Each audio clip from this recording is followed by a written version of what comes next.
Vous l'avez reconnu, celui qui s'admire devant son miroir à la manière de Jules César, c'est Alain Delon qui joue Alain Delon. César a tout réussi, tout conquis. C'est un guépard, un samouraï. Il ne doit rien à personne, ni à Rocco, ni à ses frères, ni au clan des Siciliens.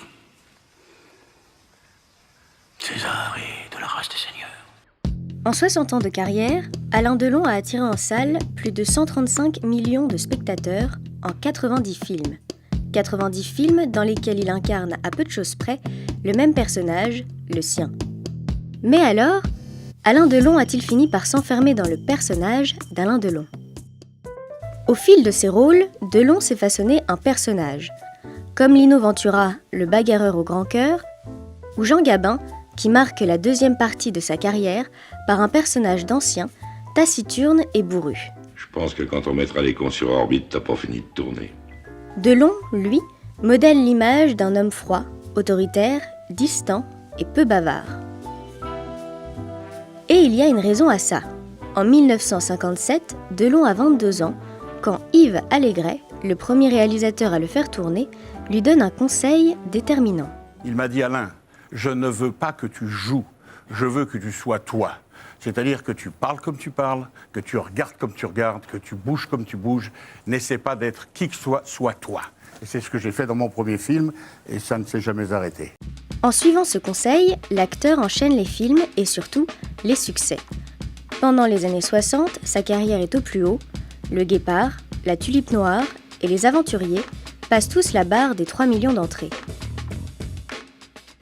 La décennie suivante, le succès est toujours là. Mais l'acteur commence à s'enfermer dans son archétype. Alain Delon, finalement, c'est un impair, un chapeau et presque toujours un revolver. Mais c'est surtout un regard d'acier. L'acteur attire en salle autant pour ses performances Je voulais vous dire en face que je suis revenu pour vous tuer. que pour son physique avantageux. Ou des beaux mâles, je le suis. Voilà. Alors, revolver, Ça, je ne dirais pas le contraire. Merci, Christine O'Grint. Pourtant, Delon n'a pas commencé sa carrière avec ce personnage de beau mâle énigmatique. Quand on se penche sur ses premiers rôles, la différence est frappante. Une chignole? Mais t'es pas un peu dingue, j'en ai pas. Madame de Circulant-Binoire. On pourrait étouffer l'attraction à Raphaël pour une plombe ou deux. Raphaël nous doit bien ça, non?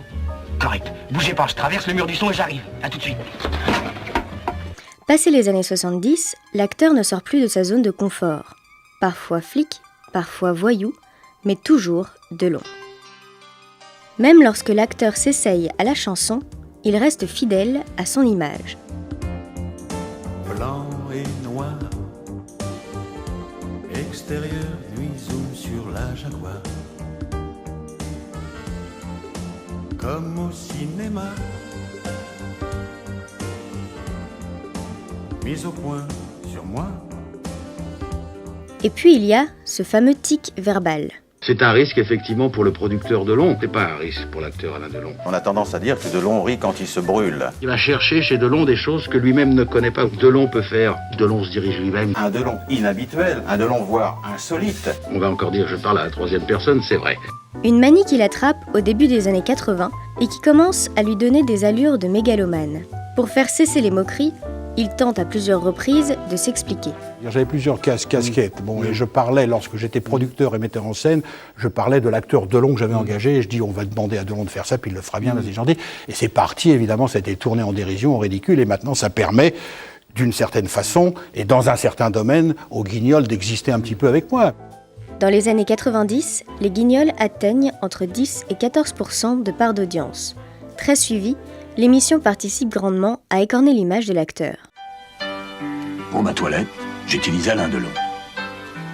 Alain Delon, comédien, utilise Alain Delon. Pour tenter de gommer cette image peu sympathique, Alain Delon a plusieurs fois tenté l'autodérision. Avant d'incarner le César grandiloquent que l'on a vu tout à l'heure, il essayait déjà de casser son image dans les 101 nuits d'Agnès Varda en surjouant son personnage. Bonjour. J'ai appris que Monsieur Cinéma était souffrant. Alors je suis venu lui présenter mes hommages. Mais ça ne marche pas vraiment. Et quand Dior décide de faire appel à lui pour devenir l'égérie d'un de ses parfums, la marque ne met pas en avant un comédien à l'aise avec l'humour ou l'autodérision. Dior choisit de remettre en avant l'image d'un Delon jeune, icône inaccessible du cinéma français. Comme si, quoi qu'il fasse, Delon ne pouvait plus se libérer de l'image de Delon. D'un seul coup, on vous met une étiquette et vous êtes Delon. Et vous êtes obligé de continuer à l'être, et il faut le jouer, il faut l'être, il faut le rester et le demeurer.